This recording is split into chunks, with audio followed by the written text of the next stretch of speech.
1,000 years ago and more. From out of nowhere, on the sea winds, longboats, raiders, Vikings. Across the northern sea they came, seeking silver and gold, treasure. Those are the stories and the narratives that have been told over the years. Great reputations were made, great kingdoms founded. All built, so we're told, on the riches that they stole. But in reality, that's not quite the truth. From old ideas to new discoveries, new knowledge, challenging what we thought we knew about Norway's fiercest exports. And of course, nobody switched on that button and said, oh, we're Vikings, let's go raiding. Vikings before Vikings. This is the true story.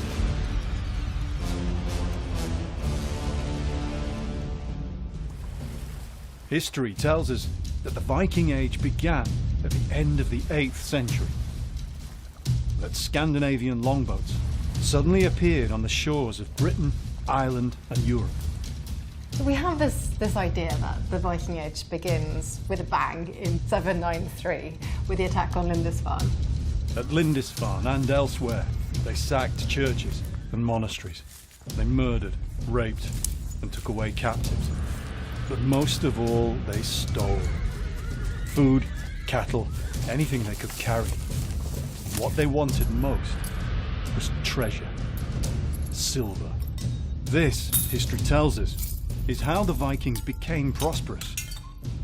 For almost 300 years, until the mid-11th century, their success, power, and above all their great wealth came from raiding.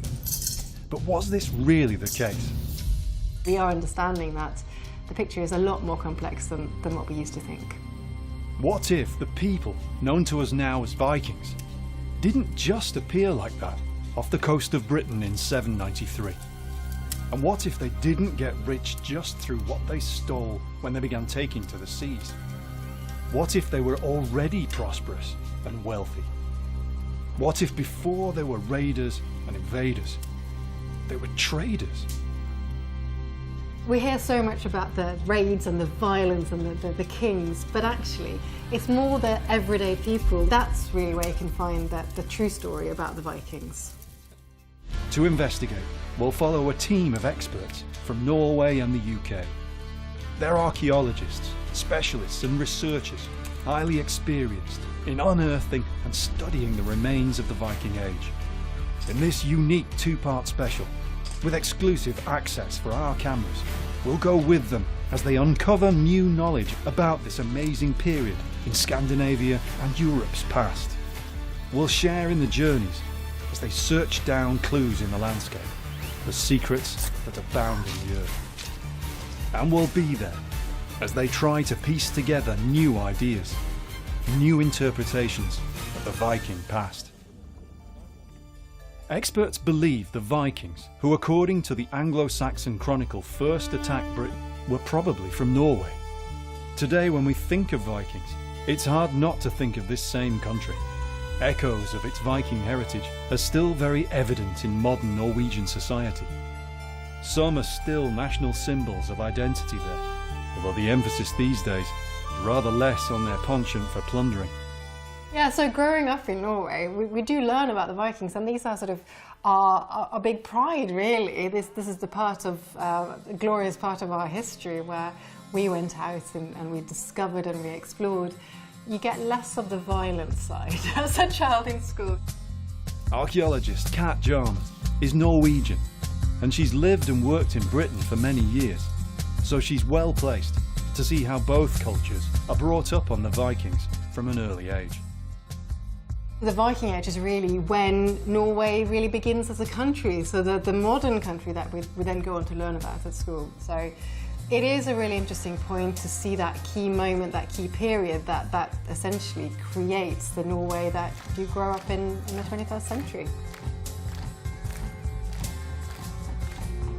The Vikings brought about great change for many countries and cultures, with wide-ranging effects beyond their own age. Yet when they're supposed to have suddenly appeared at the end of the 8th century, Norway wasn't even one nation. There is something called Norway, but it's not a country in that sense at all. So we have these smaller regions, we have probably chiefdoms, we have these sort of smaller units that are being ruled by somebody. We haven't got written records of it, so we actually don't know. This is one of the key things about our knowledge of the Vikings today. They didn't write their own chronicles and histories. And if they did, they're lost to us now. So archaeology is vitally important in leading the truth. And that archaeology shows how powerful the people from this region became. Norway is a big country, with thousands of square miles that are just too mountainous or remote for much human habitation, especially in the long winter time. That's as true today as it was in Viking times. The team we'll follow are unlocking the secrets of the Vestfold and Telemark region.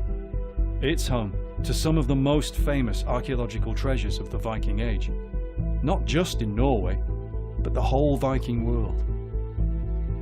One of the most unique parts really of Viking Age Norway is the South Norwegian areas, places like Vestfold, where we have these incredibly rich sites. The famous burial ships Gokstad and Oseberg were discovered in the late 1800s and early 1900s. They're Norway's most famous Viking treasures. I mean, these are spectacular, not just on a Norwegian scale, but on a world scale. These are World Heritage treasures, really. The great burial ships are the best known, but there are many more ancient sites and places in the region, especially along the Vestfold coast. 1300 years ago, it seems to have been a heartland of forces that were driving Viking expansion. There's something really unique there at the time. It was a hugely important place, also on a world scale, I would say. So it's not just a sort of popular modern interest, but actually going back into the time itself, there was something very crucial happening at that place and at that point in time. Why was the area so important?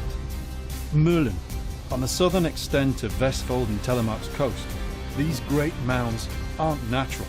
They're made from huge shingle boulders. They're so strong that they've resisted weather erosion since at least the Viking Age.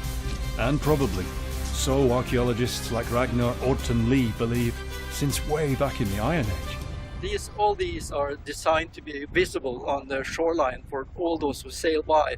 The mounds are placed just on where you can get the best profile from the sea looking inland. Even after standing for a millennium, they were so big that they were still on sea charts in the 19th century and used as landmarks for ships, maybe to warn them as they came close to the shore. On a day like this, it's easy to see why. They're meant to be seen. They're displaying something. This is the entrance to the Oslo Fjord, to the Vestfold and Telemark coast. To get there from the open sea, you came past these mounds. You were meant to see them here. You were approaching an important region, and you had to mind what you were about.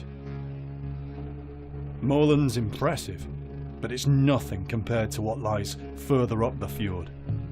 With a good wind, it's just an hour or so north along the coast. And there, from your ship, you'd see the burial place of kings, Bora, 12 kilometers north of present-day Tonsberg. The old name was Bora Hogen. It means the Bora Mounds. There are 7 large and more than 20 smaller burial mounds. Some are over 45 meters in diameter and up to 6 meters high. The largest is an estimated volume of 4,500 cubic meters. They're all together in 45 acres, over 180,000 square meters. There's no other concentration of burial mounds like this anywhere else in Scandinavia. It's been likened to a Viking Valley of the Kings, only the kings, queens, chiefs are all nameless. But certainly the people buried here were important. Bora has been known as a really important place in the Scandinavian Viking Age, and it's easy to understand why. You take a look at these huge mounds. It used to be 9, There are 7 left. There are a lot of other structures here that continue to impress us.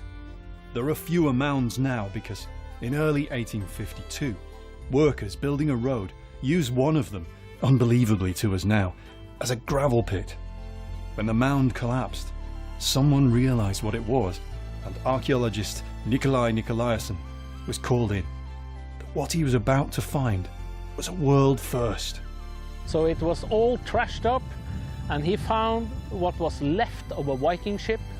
He could follow the rivets from the boat for over 12 meters, but it was a complete mess. But this is the first time in world history that an archaeologist is documenting a Viking ship.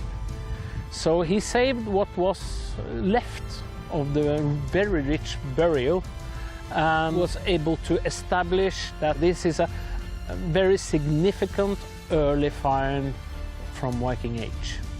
From this very first investigation, one thing was clear. The people buried here were wealthy, beyond the wildest dreams of most ordinary people back in Viking times. There was everything you'd expect royal Vikings would need on their journey to the next place. Perhaps Valhalla. Armour, weapons, horses, saddlery, hunting dogs, and treasure. Always treasure. Silver and also gold. The intricate designs on jewellery were so unique that they were classified as a new category in Viking Age art, Bora style. A national park was created around the whole site, and for more than a century, no further digging was allowed. So how did archaeologists find out how old the burials were? Terje Gansson has devoted much of his career to investigating Bora. He's the leader of Vestfold and Telemark's Fylkeskommun archaeology team, the Kulturarv, and he's spent decades broadening our understanding of Bora. He's researched all the archaeology previously done here. It was Terje's university mentor, Bjørn Myhre, who came up with an idea of how to try and date some of the mounds without serious invasive new excavation. They needed organic material from deep inside the mounds, from which to get a C14 carbon date. How was he going to do this? Well, many of the mounds had been dug into a long time ago, and Bjørn Myhre saw an opportunity. As you can see, every mound here has been reopened again, probably sometime after it was sealed for the first time. You can obviously see the volume, and we can anticipate that part of the center of the mound is deliberately put outside here.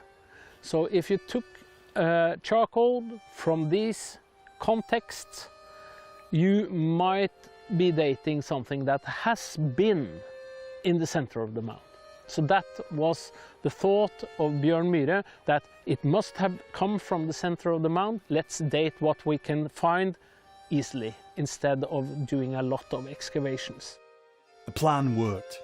And what's more, the organic build-up over the spoil heaps meant that they themselves could be dated with striking results. And it's possible to date. So the reopening of the mound here, we can date it to the end of Viking Age. The Viking Age is only supposed to have begun in 793 AD. The material from inside showed that the mounds were already centuries old by then. The monumental power culture here was already long established. This shows us that this way of expressing themselves with monuments starts much earlier than what we tend to call the Viking Age. But there's no reason that we can't call this 7th, 6th century mound a Viking Age mound. They did the same kind of rituals, this is the same culture. Before the Viking Age, the same Viking culture. It's tantalizing. The implications for Viking history are huge, yet this is almost all the hard archaeology that's been done on the burials. Even top experts like Terje can't excavate here without real justification, so he and the Kulturarv team have to find other ways. People actually tend to believe that archaeologists have worked and dug out a lot of these. But the fact is that we have very, very few archaeological trenches within the park, because this is a very, very strict protected area. And that's why we have invested so much in non-invasive methods to use on this site, because then we don't need permission, then we can detect a lot of what's hidden underneath the ground without doing archaeology. We tend to discover new things each year. Terje has backed a big move into non-invasive sensing, like geophysics and georadar. Some of the work they've done is the most extensive in archaeology anywhere in Scandinavia. And every now and then, Bora gives up another of its secrets. Petra Schneidhofer and Krista Tonning are two of the geophysics team. They've surveyed thousands of square meters of the region's Viking Age places, much of it at Bora. Today they're surveying one of the newest found graves. Its mound disappeared over time, and the grave itself might have been unknown forever, until in only 2019, by chance, it was found. It's special because it's a boat grave, not as big as the one excavated in 1852, but still rare nonetheless. It's also personal to Krista because it was his own daughter who discovered it. My daughter, who was in school back then, she needed to learn how to be in a workplace, and she came along with me. So we did the entire 50 by 50 meter area here, and when I came home processing the data, I literally fell off my chair because there was a ship in the data. And they don't come often, so that was a good day. How old was she at the time? She was 14. Made a first boat grave find at 14. Yeah, you have to start somewhere. Even though they surveyed it before, it's very useful to come again at different times, in different conditions, as these can mean different results. The more they can combine, then over time, the clearer the picture they'll have for future research. As the georadar data accumulates, the ghostly outline of a 1,000-year-old grave ship takes form. From the team's research, it's clear that Bora was an important place in this part of Norway during pre-Viking times, the centre of a kind of small state, like the city-states of the classical world, a kind of Vikingopolis. It took someone, a family, dynasties, whoever they were, power to create and then sustain it over centuries. Power, but above all wealth. And this is before they went over the sea in longboats simply to steal it. So where did they get it? The Kulturarv team have been trying to find out. Ragnar Orton Lee wonders how Bora fitted in with what was going on in Vestfold at the very beginning of the Viking Age and before. Along the coast, there are several known Viking places. They're not big enough to be towns, but through archaeological finds, we know some of the activity that took place there. Trade. Small scale weights and even scales themselves have been found. Bits of silver that were lost. Plus the remains of small, regularly spaced plots of land, almost like allotments. In these were workshops and traces of goods that were actually made there. These were trader settlements. One of them, Kaupang, has been known about for some time, and its name even means marketplace. But now Ragnar is looking at other, less well-known sites, and he's beginning to see a pattern. The Gokstad mound is known for its famous burial ship. The mound and the ship are called Gokstad, or Gokstad Heimdal, because of the place. There seem to have been two names for the small settlement here. It's hardly known about compared to Kaupang, but Ragnar knows where to look. A farmer's field at the back of the sprawling modern town. In 1995, there was a new intersection on the road in the back of us. The archaeologists started to find a lot of production waste and structures for buildings. So we started figuring out that between 400 and 500 meters away from the Gokstad Mound, there is a Viking Age site of production and transaction. There's been no hard archaeology done here. The scant facts that Ragnar knows are from an exploratory geophysics survey the team did a few years ago. They had a hunch that maybe there was something here, and they were right. At the surveying in 1995, we could see about 10 centimeters left of a cultural layer, riddled with slags, tools, glass beads, stuff like that. We could see post holes from houses. We could see part of the ditches. The geophysics were really promising. It looked very much like the team had discovered a new trader settlement. But then fate and farming intervened. The excavation starts in 2012. Unfortunately, there's been ploughing of this field once, and 10 centimeters of cultural layers, most of the post holes vanished. So just the remains of the parcel ditches were left. The crop and harvest wiped out the only known physical remains of Gokstad Heimdal's Viking Age trade settlement. But at least Ragnar knew he and the team were onto something. They began putting it all together, looking for places where there was archaeological evidence of production or manufacturing, anything to do with trade.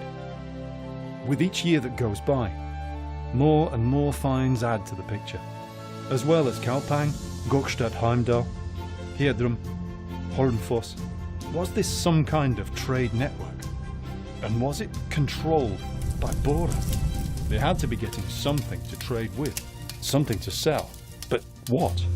The clues lay in the archaeology. Ragnar and the others looked at the fragments left behind.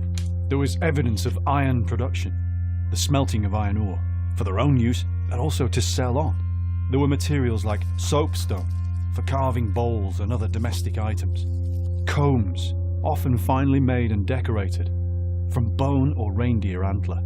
There was a whole range of commodities, from everyday items to luxurious status symbols.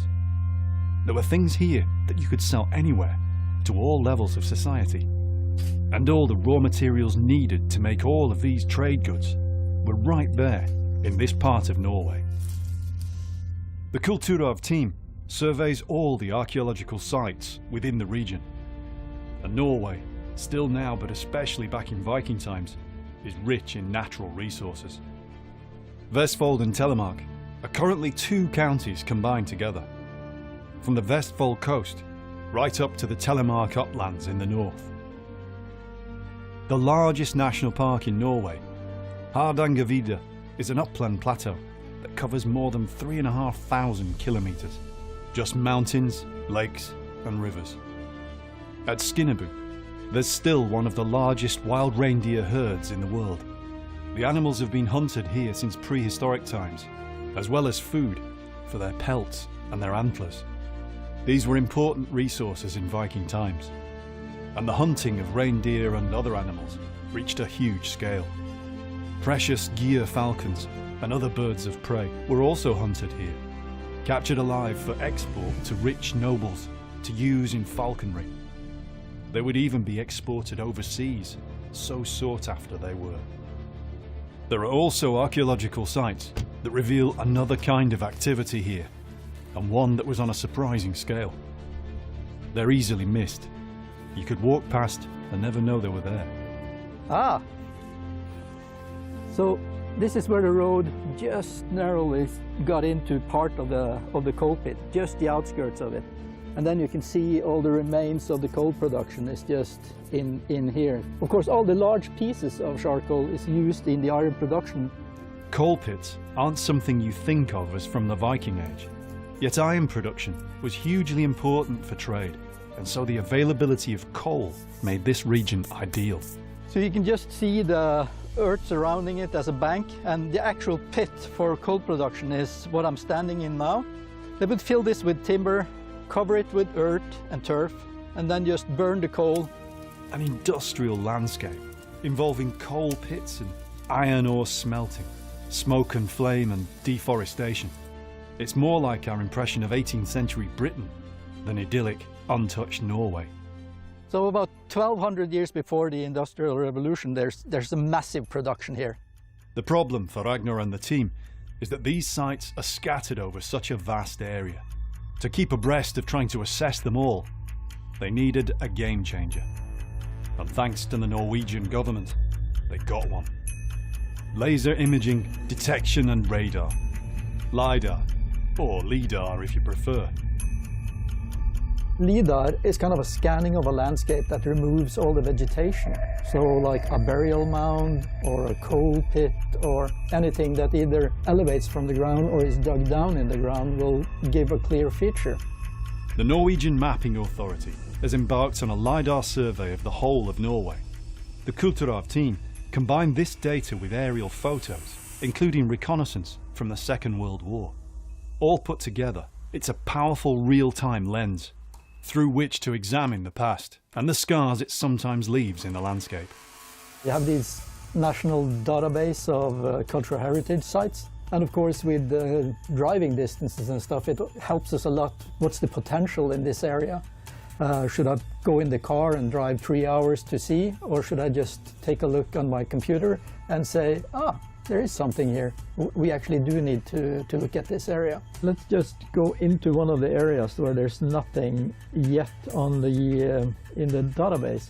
So you can see these red dots here are heritage sites. It lies at about 880 meters above sea level. And once I want to take a look at it, I can go to just aerial photo and I can see that it's covered with some forest. It's peaty, so it will give good iron ore. You have a river close by, so it's suitable for iron production.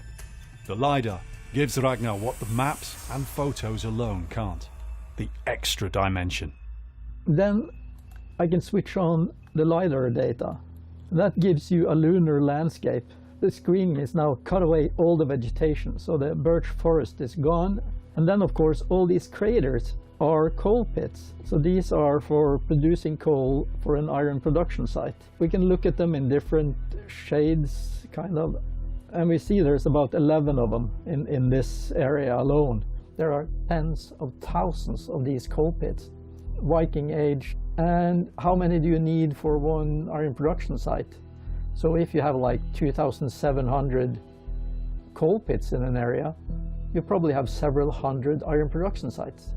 So then you start seeing the scale of this, and then you start understanding the logistics behind it. It's just so extensive that you kind of start to see to get a glimpse of the highly organized production that's been going on.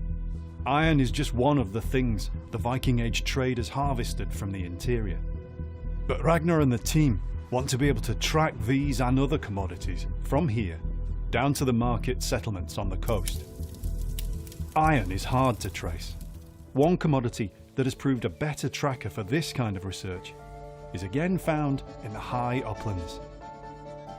And the LiDAR shows it off spectacularly.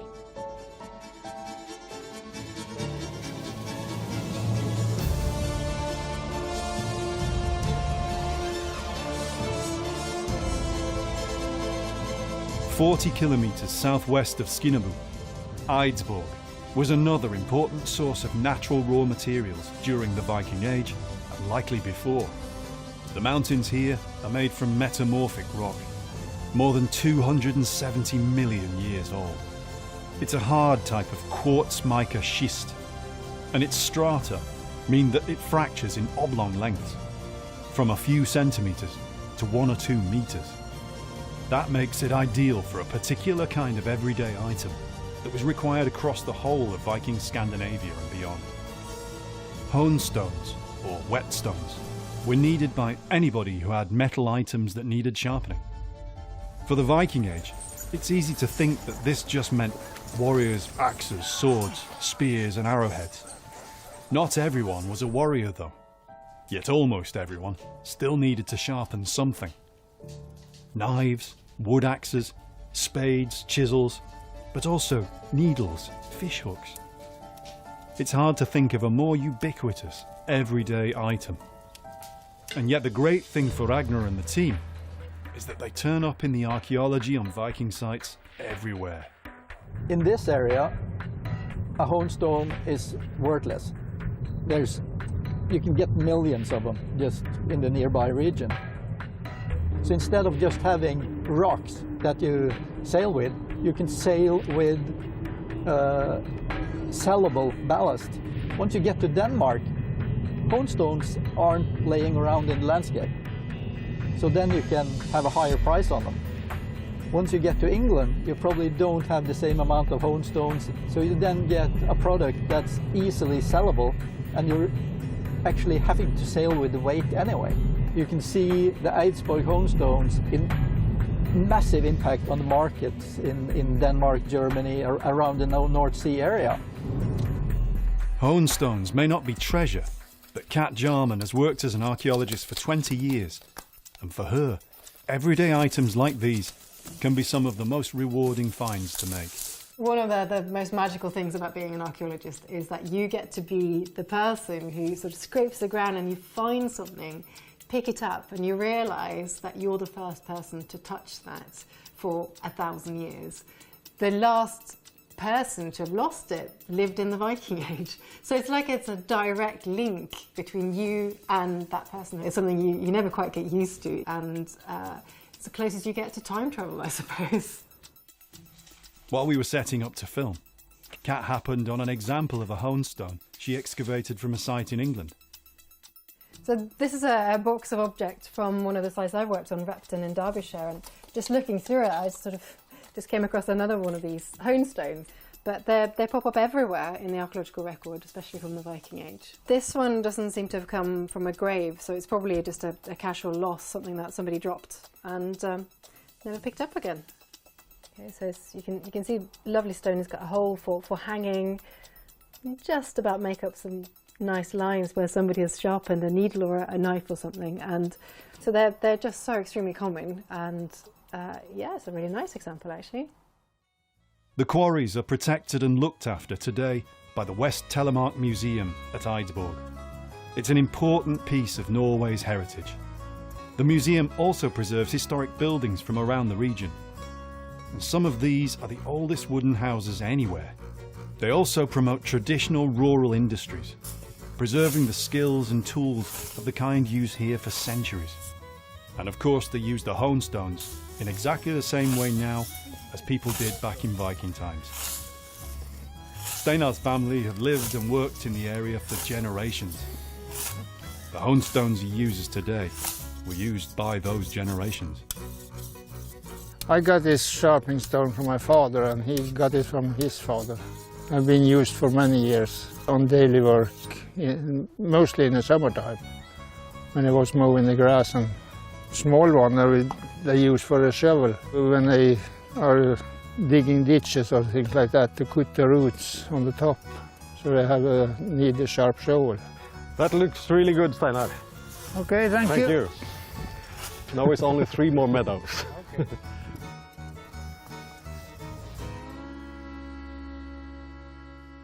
Over the centuries, many thousands of people have lived out their working lives here. There are several quarries, and they were used for hundreds of years after the Viking Age. In fact, there was still one old hone stone maker, still working here alone, as late as the 1970s. Most of the stones you can see on the surface today are rejects, the bits the quarrymen discarded or chopped off. There's so much stone here that they could afford to be really choosy. So this is then the debris, the kind of leftover from the production that we see all the way down here. Yeah. So And that's what you get a good impression of how much stone they have taken out here. All this is waste. And this is the main tip is out here. Yes, but it's just one of many. The scale of the quarries and the setting here in the mountains makes Eidsborg a unique and otherworldly place. Wow.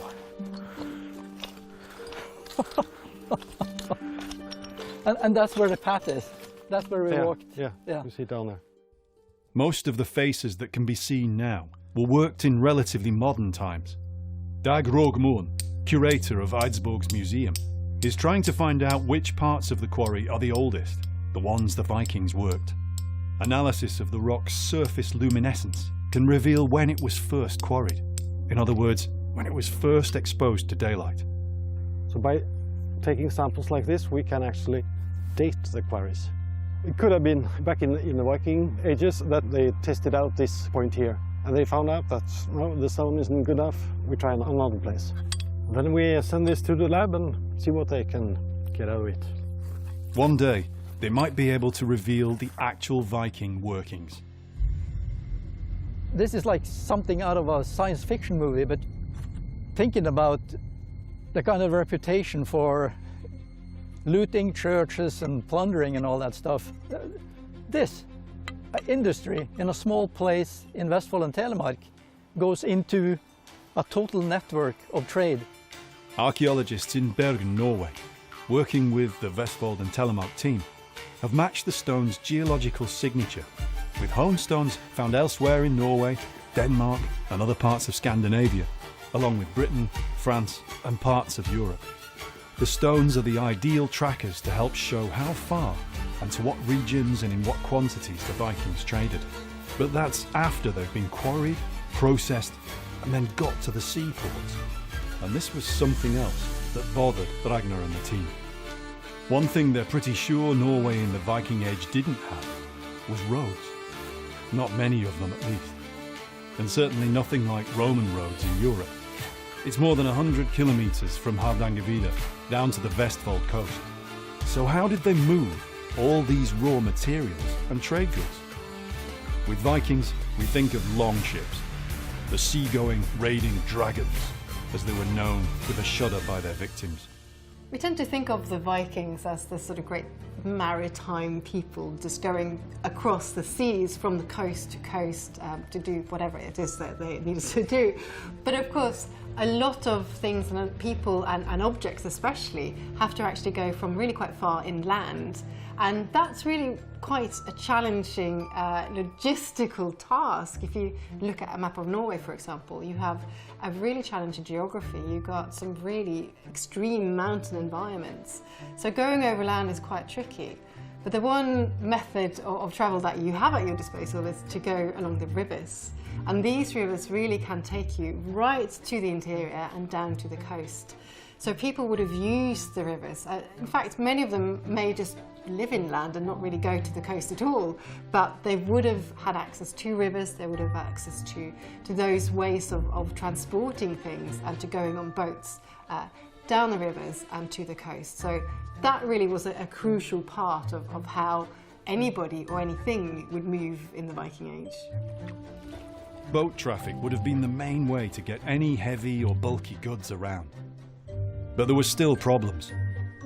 In high mountain areas, goods had to be switched to dog or horse transport, where the rivers were too rough or inaccessible.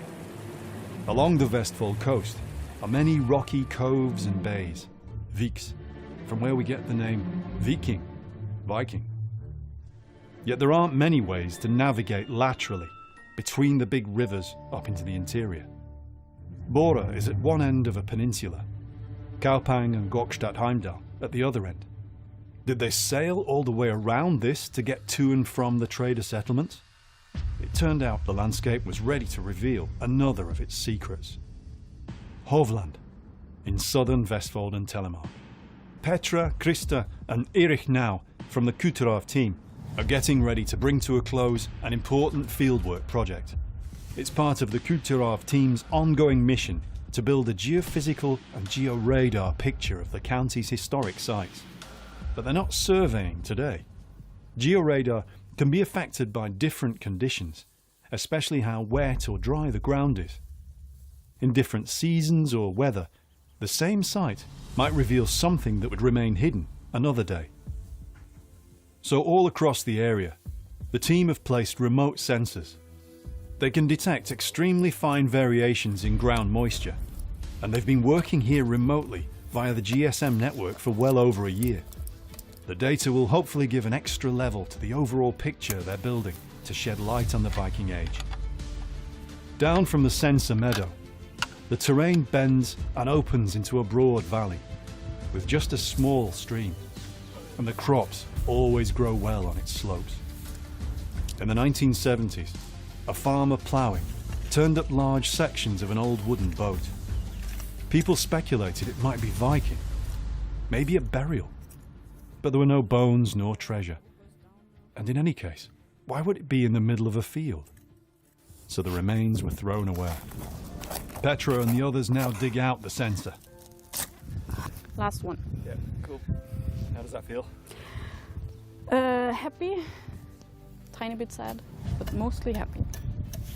Variations in ground conditions over the course of about a year are one thing. But what about much longer term changes? Maybe even across centuries?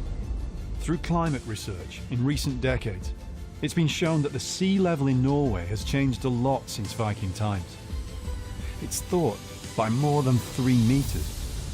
It's one thing to know that, but what exactly did this look like in the landscape, especially the coastline?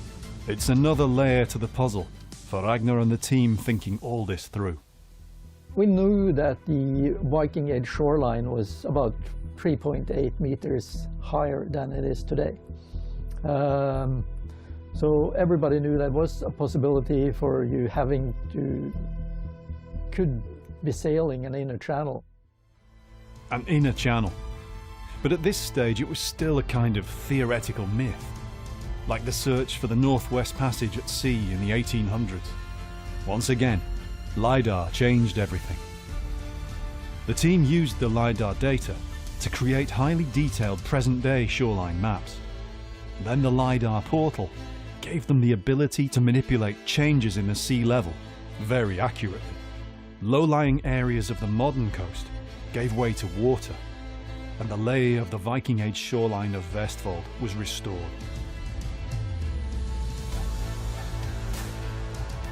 No one had seen it like this for more than 1,000 years. The detail was so clear that valleys and contours became broad floodplains and bays. Small streams became navigable rivers. And amazingly, in the Vestfold Peninsula, it revealed numerous long-lost waterways. One was the long-suspected inner channel that would have helped link the trader bases all the way south of Bora to Kaupang and so north via main rivers right into the uplands. And of course, having this inner channel there ties up for a kind of a main highway between Kaupang and the smaller but still urban site at Heimdal Gokstad. And these are just situated less than 30 kilometers away from each other. And the inner channel is bang in the middle. Ragnar and the team were making progress. It was all starting to make sense, beginning to throw light on the mysteries of Bora and Vestfold and Telemark's Viking past.